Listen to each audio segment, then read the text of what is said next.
আসসালামু আলাইকুম। আজকে তিনবার প্রধানমন্ত্রী বেগম খালেদা জিয়ার শেষ বিদায় দেওয়ার জন্য মাশাল্লাহ এত লোক হয়েছে বলার বাইরে। বিশ্বের কোথাও এত লোক কোনো বাংলাদেশে অথবা বিশ্বের কোনো সাবেক প্রধানমন্ত্রী মারা গেলে অথবা এত লোক কখনো হয় নাই। বেগম খালেদা জিয়ারকে শেষ বিদায় দেওয়ার জন্য 70-80 লক্ষ লোকের উপরে হবে মনে হয়। এত লোক হয়েছে, ভালো মানুষের জন্য সবাই কিন্তু যাবে জায়নামাজে অংশগ্রহণ করার জন্য গিয়েছো।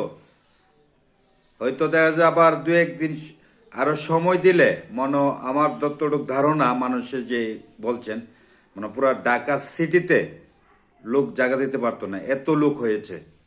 দোয়া রইল যে বেগম খালেদা জিয়ার জন্য উনি অন্যকে কখনো আপোষ করে নাই। ওনার ভালোবাসায় কিন্তু বিএনপির দলটাকে মানুষে ভালোবাসেন। ওনার এবং জিয়া রহমান সাহেবের ভালোবাসায় কিন্তু আজও যে বিএনপির যে জাতীয়বাদী বিএনপি দলটাকে ভালোবাসে। আর দোয়া করি আল্লাহ যেন তিনবারের প্রধানমন্ত্রী বেগম খালেদা জিয়াকে আল্লাহ বেহেশত নসিব করুক। মন থেকে দোয়া রইল।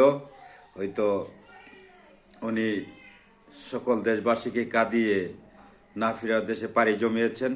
আল্লাহ যেন ওনাকে জান্নাত নসিব দান করে এবং যে ওনার পুত্র সন্তান এবং ওনার আত্মীয় স্বজন যারা আছেন সকলকে যেন ধৈর্য ধরার তৌফিক দান করে, সেই কামনাই করছি। সবাই ভালো থাকবেন।